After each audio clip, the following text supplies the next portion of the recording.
Bismillahirrahmanirrahim. Assalamualaikum warahmatullahi wabarakatuh. Kembali lagi dengan saya Risma Grabsari di mata kuliah Auditing 1. Izin saya share screen untuk pertemuan kita pada hari ini. Baik teman-teman, untuk pertemuan kita pada pagi hari ini kita akan membahas mengenai kertas kerja audit. Setelah pertemuan sebelumnya, kita sudah membahas mengenai bukti audit. Kita akan membahas mengenai kertas kerja audit pada hari ini.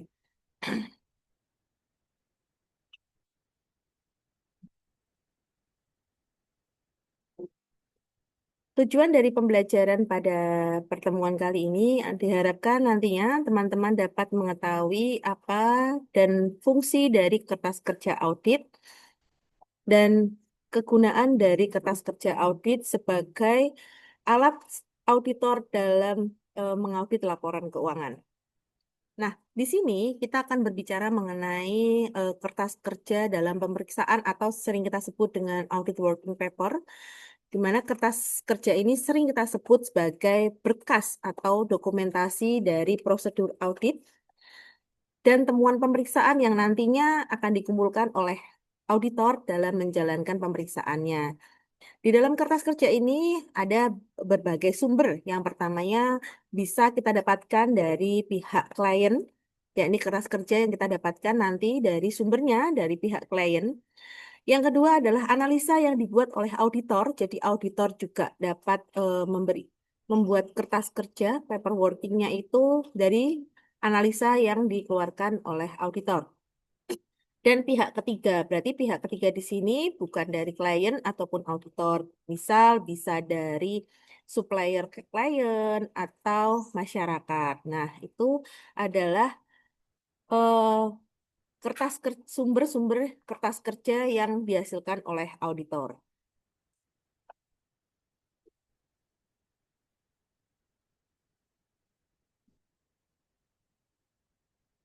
Selanjutnya kita akan membahas mengenai apa sih hubungan dari kertas kerja dan standar auditing. Kertas kerja ini erat hubungannya dengan standar auditing, di mana kita bisa melihat pada standar umum, lalu pada standar pekerjaan lapangan dan standar pelaporan.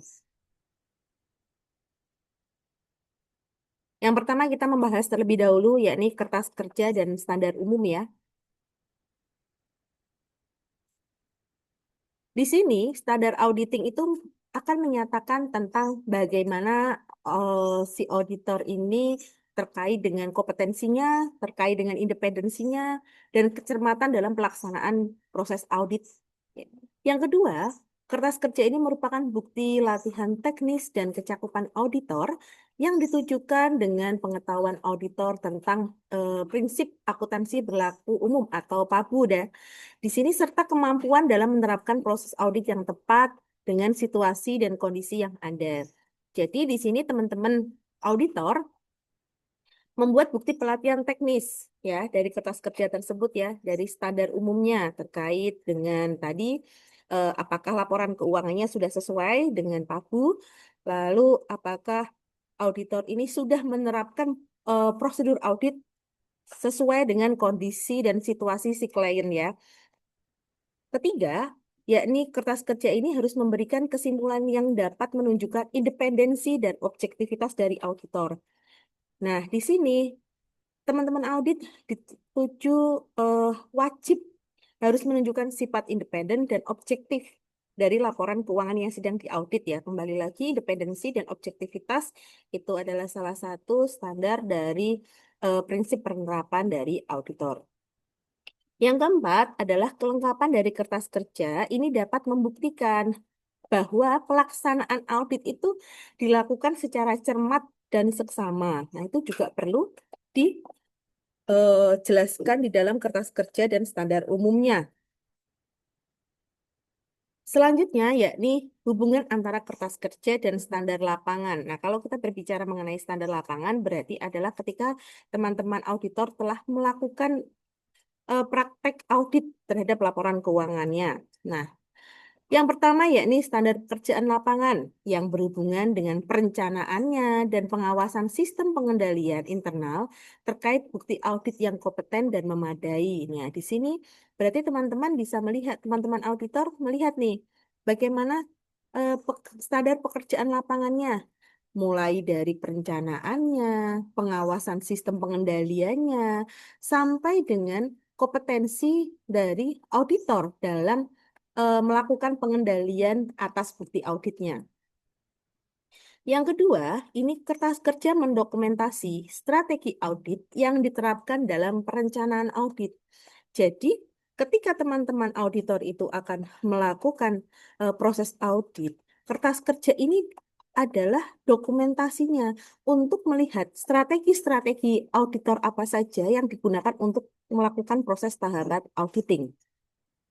Yang ketiga, kertas kerja digunakan untuk mengkoordinasikan pekerjaan yang dilakukan dalam penugasan profesionalnya. Jadi di sini kertas kerja digunakan ya sebagai sarana koordinasi dalam melakukan penugasan auditor, dalam melakukan audit. Selanjutnya yang keempat adalah kertas kerja ini akan memenuhi standar pekerjaan lapangan yang mana terkait dengan pemeriksaan dan pengawasan dari proses audit itu sendiri. Kelima, yang terakhir, ini adalah memenuhi standar pekerjaan lapangan. Yang kedua, yakni berisi bukti dokumentasi pemahaman struktur pengendalian internal klien.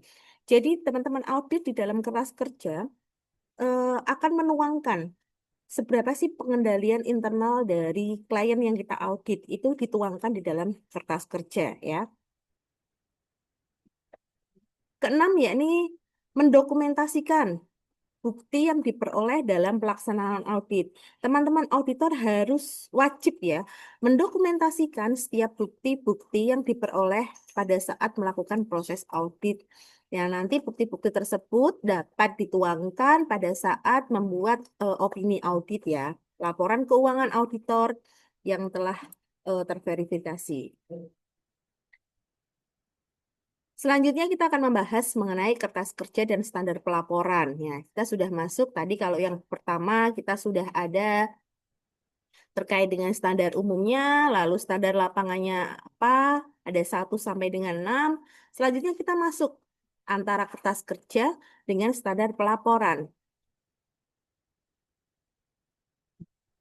Di dalam standar pelaporan, kertas kerja ini digunakan oleh teman-teman auditor untuk membuat laporan audit, digunakan untuk mempermudah bagaimana teman-teman auditor nanti membuat laporan audit, ya. Yang kedua, yakni berguna untuk mendukung pendapat auditor yang diberikan dalam laporan audit. Jadi ketika ada kertas kerja, nanti teman-teman auditor ini eh, memberikan laporan auditnya. Yang terakhir adalah opini auditnya itu didukung dengan bukti-bukti yang telah dituangkan di dalam kertas kerja. Jadi, teman-teman auditor itu memberikan opini di dalam laporan keuangan yang telah diaudit, tidak sembarangan atau tidak hanya sekedar menulis saja, tetapi sudah ada bukti-bukti pendukung yang didapatkan dari kertas kerja, dari proses auditing, dari proses awal, perencanaan sampai dengan proses pelaporan, ya. Yang ketiga, kertas kerja ini berkaitan dengan bukti kesesuaian prinsip akuntansi yang berlaku umum, yakni konsistensi, dan pengungkapannya itu benar-benar secara nyata dan memberikan pendapat di akhir laporan auditornya, ya. Ini ya, terkait dengan kertas kerja dan standar pelaporan. Jadi tadi ada 3 ya, 3 terkait dengan kertas kerja yang ada hubungannya dengan standar umum, standar lapangan, dan standar pelaporan.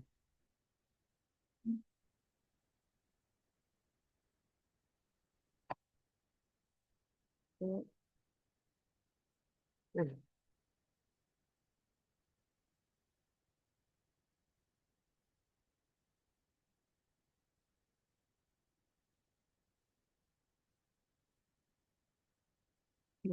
apa saja isi dari kertas kerja audit? Nah, kita cek apa saja sih isi dari kertas kerja audit.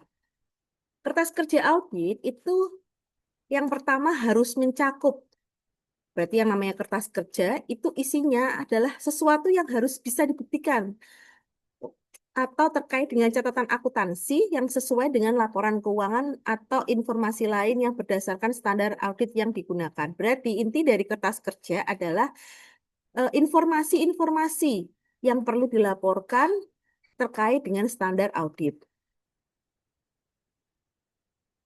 Yang kedua, di dalam kertas kerja ini berisi informasi tentang standar pekerjaan yang telah dilakukan di lapangan. Biasanya terkait dengan pemeriksaan yang akan direncanakan itu apa, dan apakah perencanaan tersebut sudah dilakukan supervisi dengan baik. Itu biasanya di dalam kertas kerja terdapat pemeriksaan yang sudah direncanakan dan hasil dari supervisi tersebut. Kemudian, apakah sudah dilakukan pula standar pekerjaan yang kedua, yakni pemahaman yang cukup dan memadai tentang struktur pengendalian internalnya. Nah, di sini untuk apa? Kegunaannya adalah untuk merencanakan, audit, dan menentukan sifat dan ruang lingkup yang dilakukan. Ruang lingkup audit klien yang dilakukan untuk melakukan pengujian-pengujian dari bukti audit. Ya. Yang keempat, kertas kerja audit ini dilakukan terkait dengan standar pekerjaan lapangan, yakni adalah bukti audit yang diperoleh. Jadi di dalam kertas kerja audit isinya ada bukti audit, lalu ada prosedur yang sudah ditetapkan itu seperti apa, dan pengujian yang sudah dilakukan yang mana, yang nantinya di hasil akhirnya memperoleh yakni bukti yang kompeten sebagai nanti acuan dalam menyatakan pendapat atas laporan keuangan yang sebelumnya sudah diaudit. Jadi di dalam kertas kerja audit tadi ya, yang pertama intinya dia harus bisa catatan terkait dengan informasi-informasi catatan akuntansi. Lalu di dalam kertas kerja audit isinya itu adalah standar pekerjaan yang telah dilakukan oleh si auditor mengenai pemeriksaan, terus perencanaannya bagaimana, apakah sudah disupervisi dengan baik. Lalu kemudian yang ketiga di sini mencakup tentang struktur pengendalian internalnya seperti apa. Yang keempat, yakni tentang bukti audit yang diperoleh itu apa. Apakah sudah diterapkan dan apakah sudah diuji ya. Nantinya hasil dari kertas kerja audit ini mempengaruhi atau yang dijadikan dasar dalam pembuatan laporan keuangan auditan. Oke. Nah, selanjutnya kita akan membahas mengenai macam-macam kertas kerja. Ya. Kertas kerja di sini kita bisa ada namanya program audit. Di dalam kertas kerja itu kan jenisnya ada banyak ya teman-teman.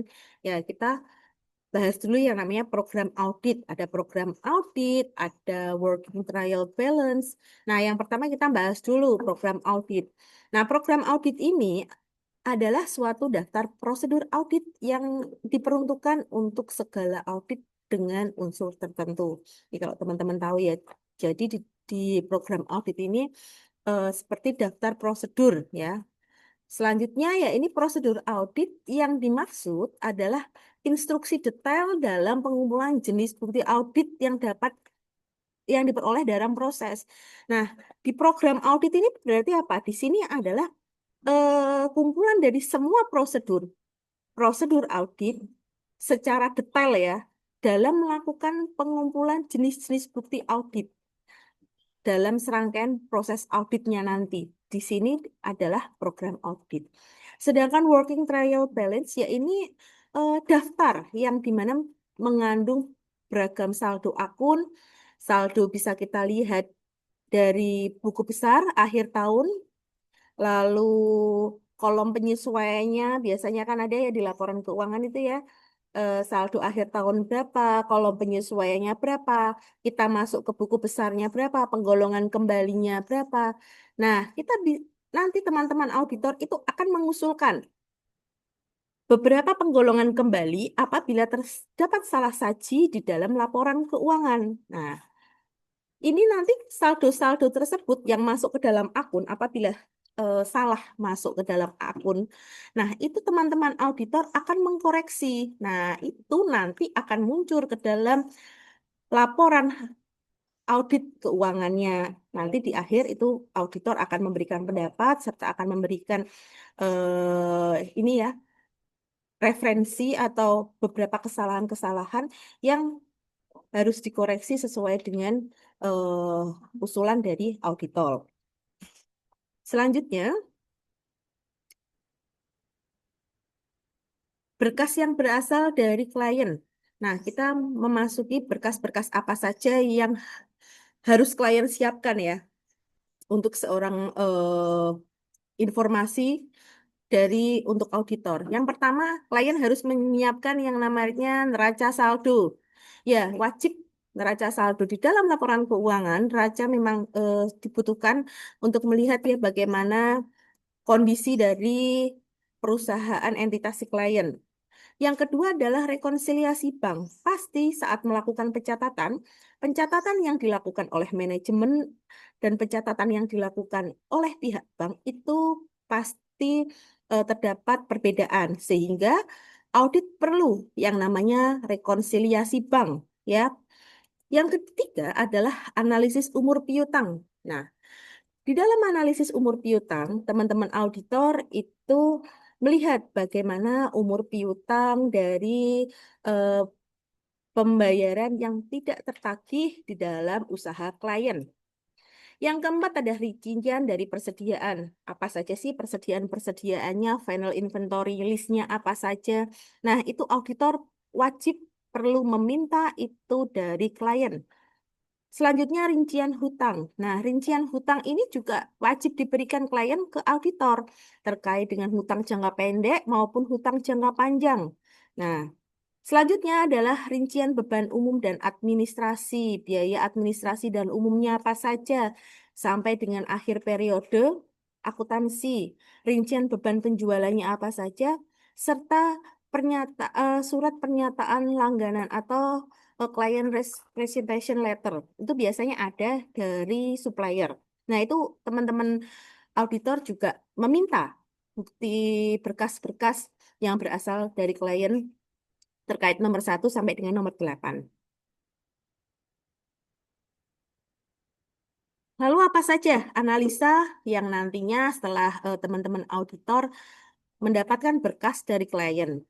Tentunya yang pertama, auditor itu membuat berita acara atau kas opnam. Nah, kas opnam itu terkait dengan bukti-bukti penyerahan apa saja yang klien serahkan kepada tim auditor. Yang kedua, mengenai pemahaman dan evaluasi internal termasuk internal control questionnaire-nya ya dari klien. Lalu yang ketiga, analisa penarikan aktiva tetapnya. Teman-teman auditor melakukan analisa dalam penarik aktiva tetapnya. Mengenai slide lain itu, auditor juga menganalisa tentang adanya cukup tidaknya dari allowance for bad debit, lalu working balance sheet-nya. Tuh teman-teman auditor juga analisa. Terus working profit and loss-nya atau laba ruginya, lalu top schedule-nya, supporting schedule-nya, sampai dengan konsep laporan auditnya dan manajemen letternya. Itu teman-teman auditor buat teman-teman auditor analisa. Nah, tadi kan informasi itu bisa didapat dari pihak klien, pihak auditor, dan pihak ketiga. Nah, kalau informasi atau berkas yang diperoleh dari pihak ketiga itu biasanya konfirmasi dari piutang, dari utang, dari bank, atau dari penasihat hukum perusahaan. Misalnya, Risma kasih contoh di sini perusahaan A, dia itu sudah ada eh, dia memiliki piutang, dia memiliki hutang di Bank ABC. Nah, maka auditor di sini secara resmi akan meminta konfirmasi kepada pihak ketiga. Pihak ketiga di sini siapa? Adalah Bank ABC tersebut untuk mengkonfirmasi apakah PTA ini memiliki hutang di Bank ABC tersebut. Nah, itu juga bentuknya resmi ya, kop surat resmi, kop surat dari kantor KAP-nya. Nggak bisa nih kita sebagai auditor eh, memintanya sekedar wawancara saja, itu kan termasuk data pribadi ya. Nah, itu benar-benar harus resmi. Terus konfirmasi piutang. Konfirmasi piutang ke siapa? Ke suppliernya. Apabila masih ada nggak sih piutang dari PT ABC ini kepada PTA? Ada nggak? Nah, itu konfirmasinya. Ataupun ke penasehat hukum perusahaannya. Nah, itu berkas-berkas ini diperoleh auditor dari pihak ketiga ya. Jadi berbeda kalau pihak klien ya tadi laporan keuangannya, bukti-bukti lainnya. Tapi kalau untuk pihak ketiga terkait dengan jawaban konfirmasi, biasanya jawaban konfirmasi. Seperti yang Bu Risma terangkan kemarin, itu ada konfirmasi positif dan konfirmasi negatif. Kalau yang konfirmasi positif itu adalah konfirmasi. Teman-teman auditor hanya mengkonfirmasi saja tanpa perlu adanya surat atau surat balasan dari pihak ketiga. Tapi kalau konfirmasi negatif, itu wajib atau perlu ada balasan dari pihak ketiga. Nah, selanjutnya kita akan membahas client representation letter. Nah, apa sih yang dimaksud dengan CRL ini? Nah, CRL ini merupakan surat pernyataan tanggung jawab dari manajemen. Isinya apa? Isinya yakni manajemen ikut bertanggung jawab dalam penyediaan data.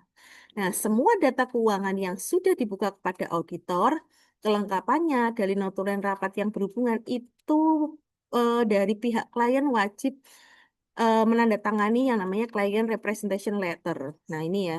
Jadi eh, pernyataan bahwa manajemen ini bertanggung jawab dengan data yang telah dikeluarkan semuanya untuk auditor. Nah, manajemen letter ini berisi laporan kepada manajemen tentang rekomendasi-rekomendasi apa saja atau perbaikannya apa saja, kelemahan-kelemahannya yang diungkapkan akuntan publik setelah mempelajari dan mengevaluasi pengendalian internal perusahaan. Jadi ada nih nanti muncul yang namanya manajemen letter atau tadi ya surat usulan tadi ya untuk klien untuk perusahaannya bagaimana sih untuk memperbaiki kelemahan-kelemahan dari manajemennya tadi mungkin dari laporan keuangannya ada yang salah saji dan lain-lain itu nanti kita tuangkan di manajemen letter. Selanjutnya yakni tujuan kertas kerja pemeriksaan. Yang pertama adalah mendukung opini auditor mengenai kewajaran laporan keuangannya wajar atau tidak. Yang kedua adalah sebagai bukti bahwa auditor telah melaksanakan pemeriksaan sesuai dengan standar profesional akuntansi publik.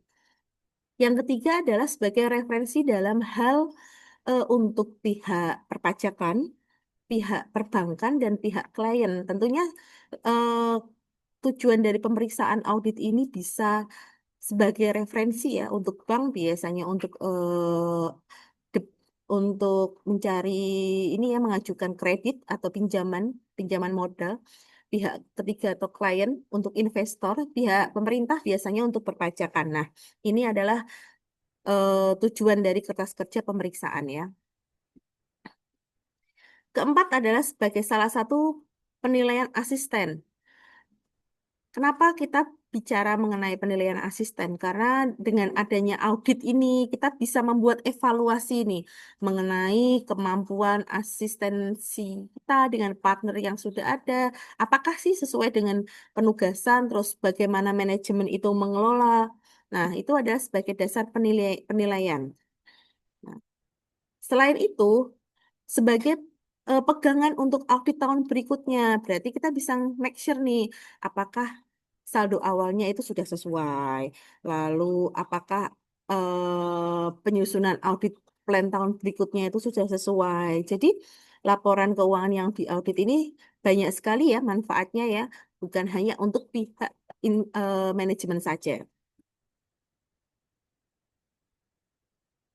Jenis-jenis kertas kerja pemeriksaan. Nah, yang pertama ini ada kertas kerja pemeriksaan yang biasanya dikelompokkan dalam yang pertama berkas tahun berjalan, berkas permanen, sama berkas surat menyurat. Nah, ini kita bahas dulu ya yang berkas tahun berjalan. Nah, kertas kerja yang mempunyai kegunaan untuk tahun berjalan. Ini ya, seperti tadi ya, intinya dan neraca saldonya, berita acara kas opnamnya apa, rekonsiliasi bank, sampai dengan rincian-rincian biaya, mulai piutang dari tahun berjalannya, persediaannya, biaya-biaya administrasi umum, dan biaya-biaya lainnya yang melekat di pihak manajemen. Permanen file. Nah, kalau permanen file ini mempunyai kegunaan beberapa tahun. Berarti ada file permanennya. Dia nggak berubah-ubah. Dia misalnya digunakan untuk beberapa tahun ke depan, misal aktenya, akte pendiriannya. Kalau memang tidak ada perubahan untuk jajaran direksi, komisaris dan lain-lain, akte pendiriannya itu sampai bertahan sampai 5 tahun itu masih bisa digunakan. Lalu buku pedoman akuntansinya. Nah, itu pasti di perusahaan ada SOP yang terkait dengan eh, penilaian atau pedoman akuntansi. Terus notulen rapat. Notulen rapat itu juga dikaitkan sebagai kertas kerja audit ya. Lalu ada koresponden file. Biasanya itu surat-surat dari klien, misal surat, faksimil, dan lain-lain itu memang benar-benar harus didokumentasikan.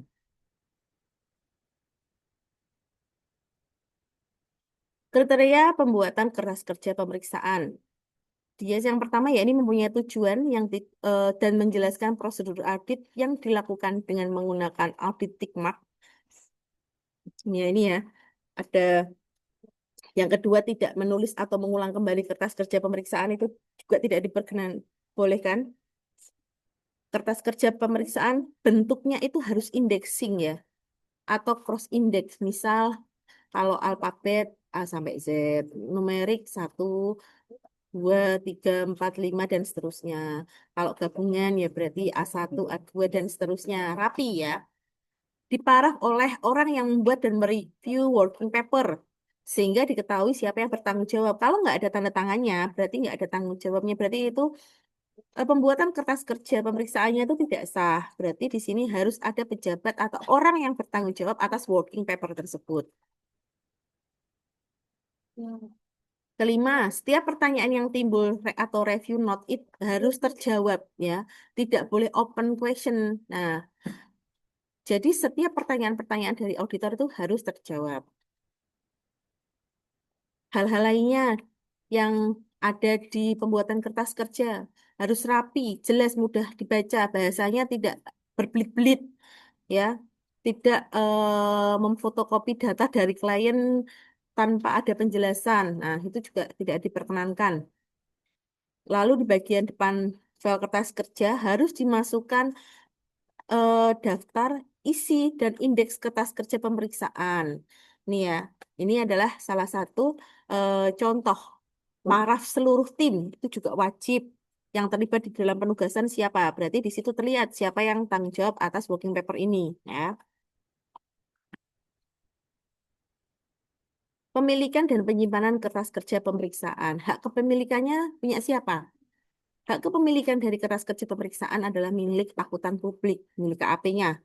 Penyimpanannya minimal disimpan oleh KAP 5 tahun dan dapat digunakan sebagai sumber referensi namun bukan sebagai pengganti catatan akuntansi.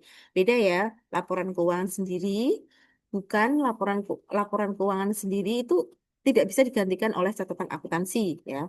Harus ada persetujuan tertulis dari klien jika pihak ingin meminjam atau mereview kertas kerja. Jika ada pihak lain nih dari KAP, klien KAP lainnya mau pinjam nih kertas kerjanya PT ABC.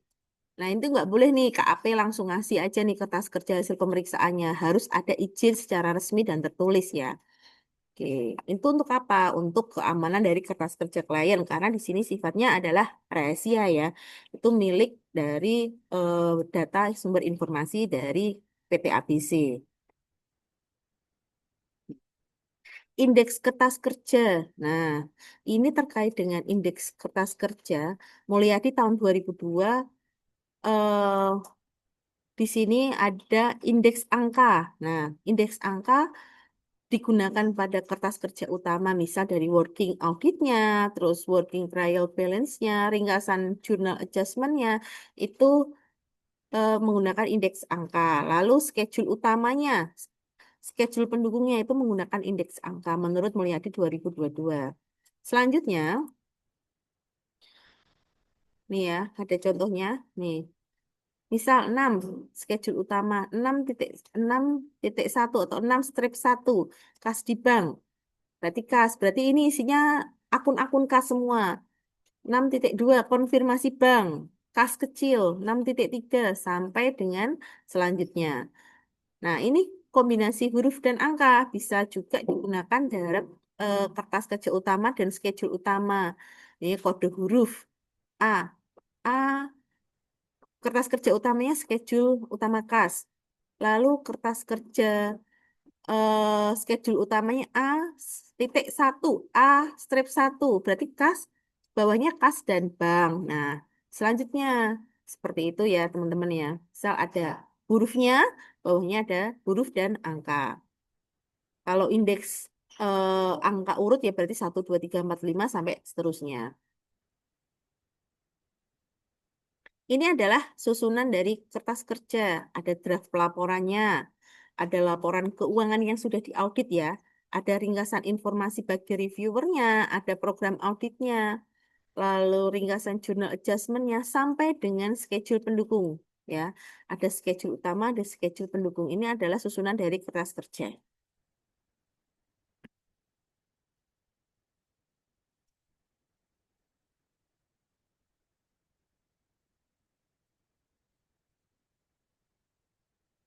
Nah, ini working balance sheet dan working profit and loss. Neraca sama laporan laba rugi. Isinya apa saja? Isinya saldo per book, audit adjustmentnya, saldo per audit.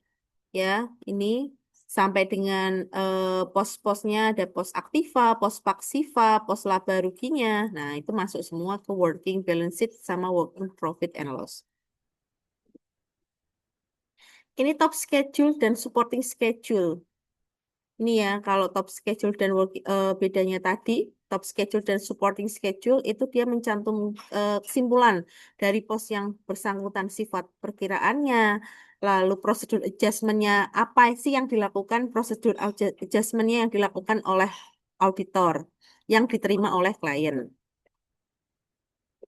Nah, teman-teman bisa lihat di layar bahwa ada contoh kertas kerja audit pengeluaran. Ini ya.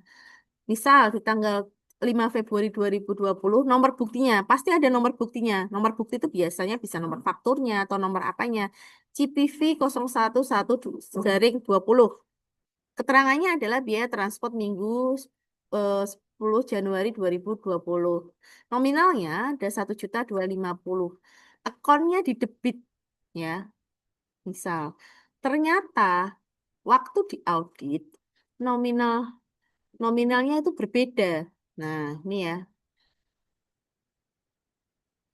Ini adalah contoh audit kertas kerja. Berarti di sebelahnya adalah nominal-nominal yang dilakukan pengauditan. Terus ada lagi tanggal 15 Februari, nomor bukti auditnya berapa? Keterangannya apa? Misal kas negara, berarti apa? Di situ setoran PPN. Nah, jumlahnya berapa? Ada. Nominalnya, nominalnya apa? Oh, nominal debit. Nomor akunnya berapa? Misal 205. 205 itu apa di sistem? Oh, utang PPh satu. Nah, itu diisikan semua, dicantumkan semua dalam kertas kerja audit pengeluaran kas ya. Setelah dilakukan scanning pada buku pengeluaran, nah, tanggal 1 Januari sampai 31 Januari, maka pengeluaran kas yang berkaitan dengan transaksi Januari itu diperiksa dan bukti-buktinya oleh auditor ya. Itu diperiksa, dimaksirkan lagi apakah ada transaksi sekian, diperuntukannya sama. Nah, apabila elemen kertas kerja di atas digabungkan, maka bentuknya adalah sebagai berikut. Jadi, ada penggabungan dari eh, ini ya pemeriksaan kertas kerja ya, baik pemeriksaan bukti pengeluaran kas, cash payment voucher maupun pemeriksaan bukti pengeluaran kas dan SSP. Nih. Nah, ini ya bisa dilihat di layar teman-teman sudah ada kolom yang mencantumkan tanggalnya berapa, nomor buktinya apa, keterangannya apa, jumlahnya apa, debitnya apa. Nah, ini. Nah, dibuat tanggal berapa? Di-review tanggal berapa? Client schedule-nya apa? Periodenya berapa? Indeksnya apa? Ini jelas semua di sini. Jadi di dalam kertas kerja ini jelas, tertuang jelas. Jadi membacanya juga enak kalau sebagai auditor ya. Hmm. Ini ilustrasi bentuk kertas kerja audit ya. bisa teman-teman cek di layar bahwa ada saldo kas. Saldo kas itu bukan hanya saldo kas di bank. Ada mungkin saldo kas di banknya nggak cuma satu bank, ada beberapa bank, berarti bank A, B. Terus ada kas kecilnya. Ada kas kecil, ada petty cashnya, ada kas di tangannya. Berarti beda antara saldo kas kecil dengan saldo kas di tangan dengan saldo kas di bank. Semuanya itu nanti digabungkan dalam saldo kas di dalam saldo kas, keterangannya saldo kas, tapi nanti dijabarkan per rinciannya seperti apa. Nah, ini ya ilustrasi bentuk kertas kerjanya tikmak. Tikmak itu dia harus tebel ya. Totalnya ya saldo kas, totalnya tuh harus tebel. Nah, ini juga di bawah ini harus ada keterangannya. Misal angka 1 itu sesuai dengan perhitungan kas. Oh, A strip 1. Sesuai dengan perhitungan kas A strip 1. Ini ya, sudah sesuai. Berarti ini ada tick marknya. Seperti tadi yang bentuknya kertas kerja ya. Nah, ini adalah bentuk dari kertas kerja neraca saldo. Totalnya gini nih, kode rekeningnya berapa, rekening apa, indeksnya berapa. Saldo yang digunakan untuk melakukan audit adalah saldo di akhir periode akuntansi, ya ini 31 Desember. Ini saldo menurut buku berapa, adjustment atau rekonsiliasinya berapa, lalu saldo menurut hasil pemeriksaannya berapa. Ini pasti eh, terdetek semua, dituliskan semua di sini oleh laporan keuangan yang diaudit oleh auditor. Nah, ini adalah ilustrasi bentuk kertas kerja audit, ya sama ya. Untuk tampilannya ada rekening, saldo audit, rekonsiliasinya, saldo audit setelah saldo rekening setelah audit. Nah, ini ya.